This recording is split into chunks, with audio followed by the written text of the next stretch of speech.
And hope you're well. This is my reading for the total lunar eclipse on the 8th of November 2022.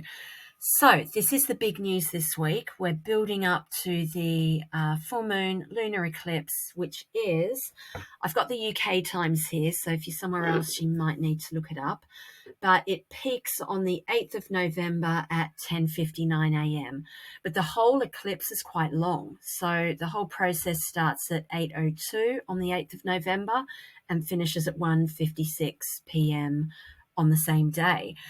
So during that time, just feel any shifts in energy, notice your insights and intuitions, and just observe the signs around you. It's always interesting in an eclipse how the light changes and the weather can change and animals' behavior. Sometimes birds go completely quiet. So look out for those things on that day. So we've been in this 2-week time between the eclipses. What I've noticed here is lots of water, lots of rain, heavy, persistent rain and flooding. And I know that's been the case in other countries as well. So that's all about cups. In the tarot, cups is water.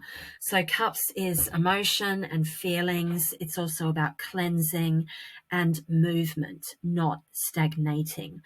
So just reflecting, before I get into the read for the 8th of November, just reflect for yourself on the last 2 weeks, this time between the eclipses, and think about what events have occurred to you and also to other people around you. What have you realized? What have you reflected on? And what insights have you gained from that? And that then, those insights are the starting point for this next stage of your journey that this eclipse is leading into. Okay, so I pulled a few cards for the eclipse. First one we got was the 10 of Wands. Now, when I've had this before, because we have had this card quite a lot, usually I'd say, like with the whole world situation we've had, it's the end of a journey and people are really tired, but there's a sense of relief that it's over. But I feel in this reading, this card has come out to acknowledge and see, just acknowledge that it can see just how hard something has been for you and just how difficult and challenging and burdensome something is at the moment or has been for quite some time for you. It's like you've been struggling on with a heavy burden and very little support or acknowledgement for that. So right at the start, this card came out really clearly to say that it sees that. It recognizes that that's the situation a lot of people are in. Then we have the Devil card, which I take as the central card to this whole reading, because it's major arcana. So this Devil card, Devil is always an obstacle or a challenge. And this is the cause of this struggle.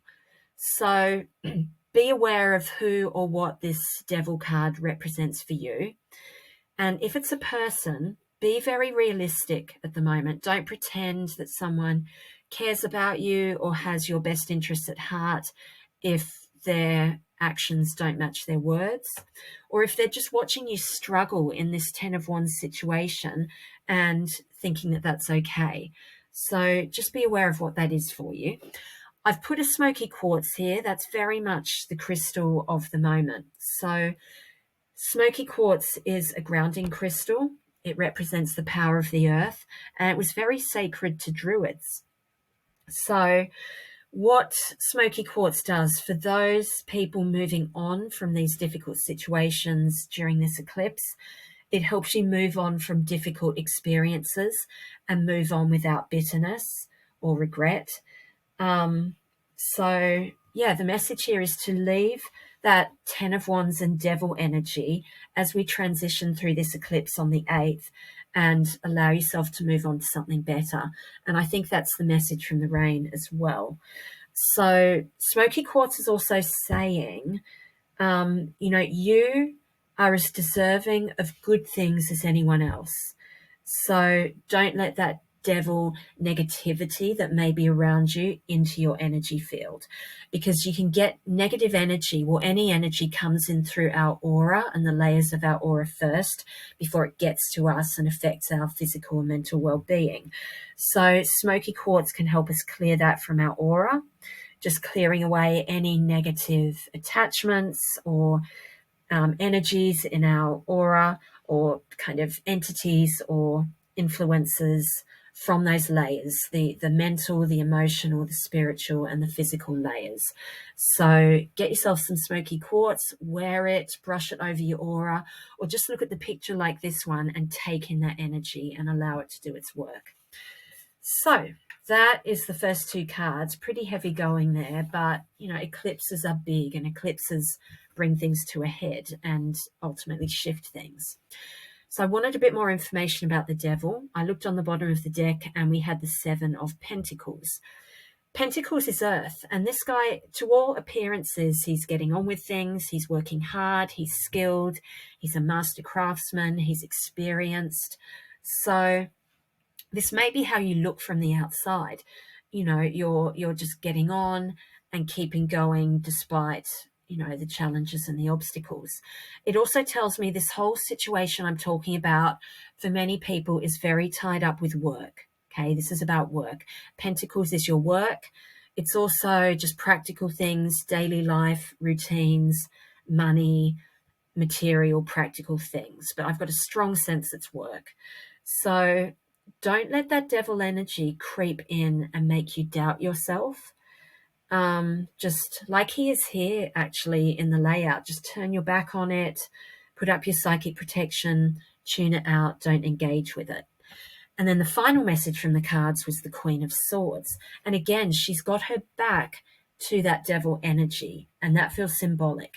The message here for me is, despite these court cards often being people, so you'll often hear swords are air signs, so a powerful, authoritative air sign person, someone who's very clear and sometimes cutting with their words. But that can be the case. I feel like here the message is, though, be like the Queen of Swords. Take in that Queen of Swords energy. She's powerful. Swords is the mind, mental energy. So she's a thinker. She's a communicator. She communicates with clear words and keeps emotion out. It's very mental and less emotional communication. So go straight to the point. Remember, it's okay to speak up. Your voice matters. And that sword is the sword of truth. So for many of us, we are the ones who have to just say things the way they are. They can't be hidden or denied. So that is the message then. It's a bigger message than I was actually expecting. I thought it would be a one-card read, but no, this is the message for the eclipse.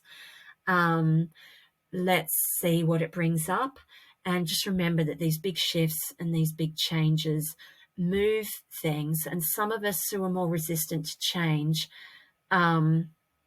just allow things to flow that little bit more. Often we fear that things will go badly when actually they turn out much better than we expect. So thanks for listening, everyone, and I'll talk again soon. Bye-bye.